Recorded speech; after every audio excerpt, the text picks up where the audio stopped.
I remember his 21st birthday. He was doing poetic justice. He wanted a truck. He didn't have a driver's license.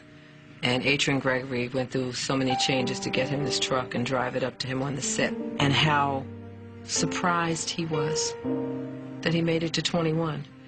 And so often we talked about it, and I would tell him, you have got to stop this death thing, because it was like a twin. His body of work shows he could see something, you know? I know he knew. When I see that last picture of him taken in the car, and he's looking out the window, and there's absolutely no expression on his face, I knew. I just hope he wasn't afraid. I don't know, like he saw it coming. I mean, out of the songs that we, you know, out of a lot of songs that we did, you know, for him to talk about death, death, death, death. I mean, he would talk about it all the time. He always thought he was going to die prematurely. He gave Layla, you know, a lot of the poetry books. He said, you know, when I'm dead and when I'm gone, you know what I'm saying, hold these and then let everybody know this side of me as well as whatever I've already exposed. And that's prophetic type shit, man. God let him know that he only has so much time to make an impact. He was a pre-thinker. You wonder, how could he make a song, God Bless the Dead, praising Biggie, after Biggie died and Pac died first? Because Pac was a thinker like that. He was always plotting. If I die this way, put this out. If I die this way, I want you to put this out. He was thinking, and he wanted to cover all those bases. That's game, ain't it? Woo. He was playing to win. He had a plan E, much less a plan B. After attending a Tyson fight in Las Vegas, Tupac, who was sitting in the passenger seat of a black BMW, was shot multiple times. Miraculously, the driver of the car, Suge Knight, escaped serious injury. His daughter could have been sitting there right next to him, you know. He called her and told her that he would see her later on, because after the fight, they had a fight with the Crip, you know, and he didn't want to jeopardize her. So he must have felt something, too. I cried right then when I heard. You know, anybody who loved him is still affecting him right now, guaranteed. He was obviously with people that didn't love him. He was supposed to have been protected. Whenever you have anybody that goes down without a struggle, without defensive actions, responsive actions taken, I always question why. My first thought was like, but when he come out of this one, he really gonna think he's invincible. Tupac was admitted to University Medical Center, where he underwent surgery, including the removal of his right lung. I walked in the room to visit him, and he was trying to tell me something that'd always be one of the mysteries in my life. I don't know what he was trying to tell me, but he was trying to tell me something. And he was shaking the whole bed.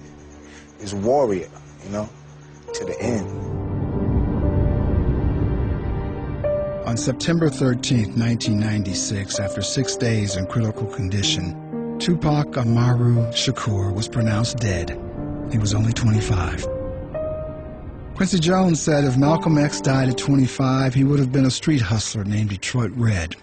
If Martin Luther King died at 25, he would have been a local Baptist minister who had not yet arrived on the national scene.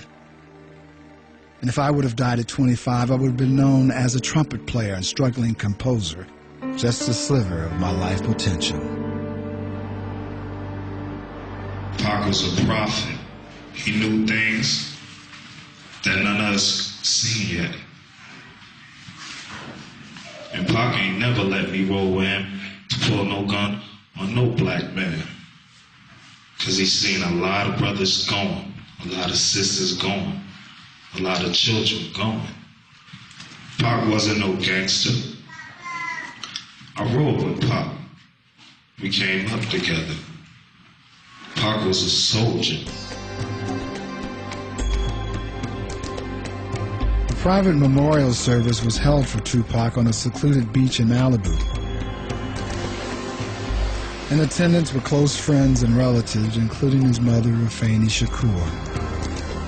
Some of his ashes were scattered into the sea.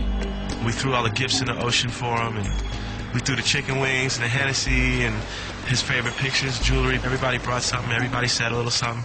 We brought drums and bongos, and people spoke, and we had fires burning. That was his funeral.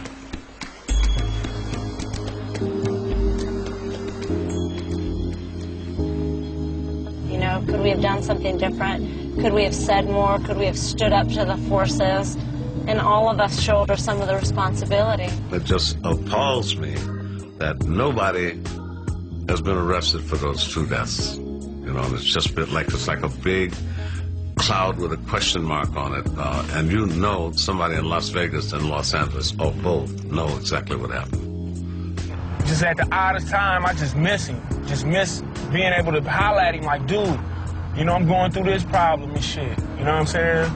It's like you're happy about having successful records with Tupac, producing him and all that, but at the same time, it's like he's not here to enjoy what you're enjoying, you know, while I'm alive. And however it went down, with them taking him away, he's still not gone. And still is going to be here for a long time to come. And even if music still wasn't coming from all the albums that's out now, we got enough to hold us over for centuries. Pac showed me just be yourself and be true to everything you believe in, and it'll come. Doesn't come on this album, it'll come on the next album. You know, no matter how bad it may get, just keep going, because you only fail when you give up. He gave me pride. You know, he gave me love. He gave me inspiration. I don't think he realized how great he was. You know, I don't think he fully realized how much people admired him, you know, and thought of him. I always wanted to make a book out of my life, like a fairy tale. Raised by the Black Panthers and strung out. Posse up, we thugging y'all to the 90s. Peace to my nigga Kato.